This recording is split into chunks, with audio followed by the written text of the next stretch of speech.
Jadhavar group of इन्स्टिट्यूटच्या वतीनं 7वा आदर्श माता पुरस्कार विमला भंडारी, कुशावर्ता गीते, प्राध्यापक डॉक्टर ज्योत्स्ना एकबोटे यांना प्रदान करण्यात येणार आहे। रविवार दिनांक 31 ऑगस्ट रोजी सकाळी 10 वाजता नरे येथील प्राचार्य डॉक्टर सुधाकरराव जाधवर सभागृहात हा कार्यक्रम होणार आहे, अशी माहिती संस्थेचे उपाध्यक्ष ॲडव्होकेट शार्दूल जाधवर यांनी पत्रकार परिषदेत दिली आहे। पुरस्कार वितरण सोहळ्याला ज्येष्ठ समाजसेविका पुष्पा नडे, माजी महापौर कमल व्यवहारे, संस्थेचे अध्यक्ष प्राचार्य डॉक्टर सुधाकर जाधवर, उपाध्यक्ष ॲडव्होकेट शार्दूल जाधवर, खजिनदार सुरेखा जाधवर यासह विविध क्षेत्रातील मान्यवर उपस्थित राहणार आहेत। साडी, श्रीफळ, पुणेरी पगडी, सन्मानचिन्ह, सन्मानपत्र असं पुरस्काराचे स्वरूप आहे।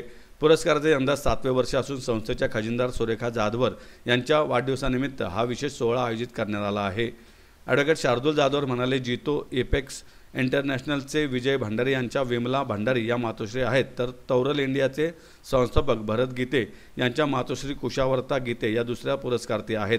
तसेच तिसऱ्या पुरस्कार्थी प्राध्यापक डॉक्टर ज्योत्स्ना एकबोटे या प्रोग्रेसिव्ह एज्युकेशन सोसायटीच्या उपकार्यवाह प्राध्यापक डॉक्टर निवेदिता एकबोटे यांच्या मातोश्री आहेत। विविध क्षेत्रातील या दिग्गज व्यक्तिमत्वांना घडवून समाजसेवेचे धडे दिल्याबद्दल कृतज्ञता म्हणून या मातांना गौरवण्यात येणार आहे। नमस्कार। जाधवर ग्रुप ऑफ इन्स्टिट्यूटच्या वतीनं दिनांक 31 ऑगस्ट 2025 रोजी प्राचार्य डॉक्टर सुधाकरराव जाधवर शैक्षणिक संकुल, महाराजीनगर, नरे, पुणे या ठिकाणी 7वा आदर्श माता पुरस्कार वितरण समारंभ आयोजन आपण त्याचं केलेलं आहे।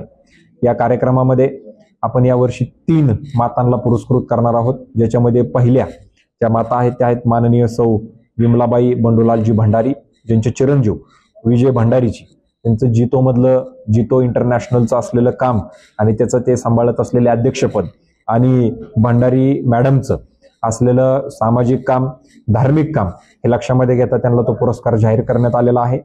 दुसरा जो पुरस्कार आपण देतोय श्रीमती कुशावर्ता गीते मॅडम यांना, ज्यांचे चिरंजीव माननीय श्री भारत गीते साहेब, ज्यांची तौरल इंडिया कंपनी ही अत्यंत मोठ्या प्रमाणावरती डिफेन्समध्ये आणि स्टील क्षेत्रामध्ये फार मोठ्या प्रमाणावरती काम करते। एका छोट्याशा गावामधून येऊन 500-600 कोटीची कंपनी बनवणं आणि ते सुद्धा आज ते बनवल्यानंतरनं COEPचे ॲल्युमिनीचे अध्यक्ष असताना स्वतः गीते सर यांनी जे करत असलेलं काम आहे, ह्या सगळ्या गोष्टी पाहून आपण त्यांना आदर्श माता पुरस्कार मॅडमला, त्यांच्या आईंला आपण जाहीर केलेला आहे।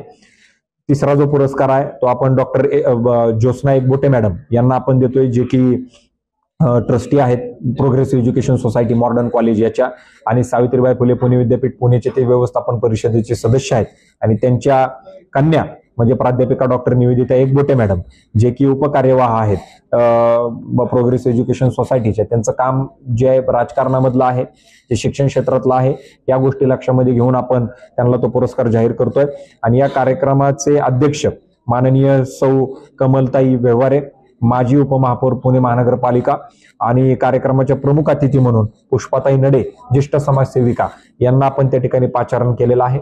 याच्या मागची एकच आमची भावना आहे, ती म्हणजे की समाजामध्ये अत्यंत चांगल्या दर्जाचे लोक घडले पाहिजेत। ते घडवण्यासाठी माता सुद्धा चांगली पाहिजे। छत्रपती शिवाजी महाराजांसारखा मुलगा जर घडवायचा असेल तर माता देखील तेवढंच त्याग करणारी आणि संस्कारक्षम जिजामातेसारखी व्यक्ती पाहिजे, आणि तीच घडवण्याचं काम हे मातांनी करावं। सध्याचं वाढत असलेलं व्यसनाचं प्रमाण, वाढत असलेलं गुन्हेगारीचं प्रमाण, याच्यामध्ये कुठंतरी आईच्या आणि वडिलांचे संस्कार कमी पडतायत असं एकंदरीत लक्षामध्ये येत असताना अशा पद्धतीच्या कार्यक्रमाचं महत्व हे फार मोठ्या प्रमाणावरती आहे। आणि म्हणून मी आपल्या सर्वांना विनंती करतो की 31 तारखेला आपण या कार्यक्रमामध्ये आमंत्रित आहात, त्याच्यामध्ये आपण यावं आणि या सगळ्या लोकांकडनं काही ना काय आपल्याला जेवढं शिकता येईल तेवढं आपण शिकावं आणि आपल्या मुलांना घडवावं, हीच एक आशा आणि अपेक्षा आहे। धन्यवाद।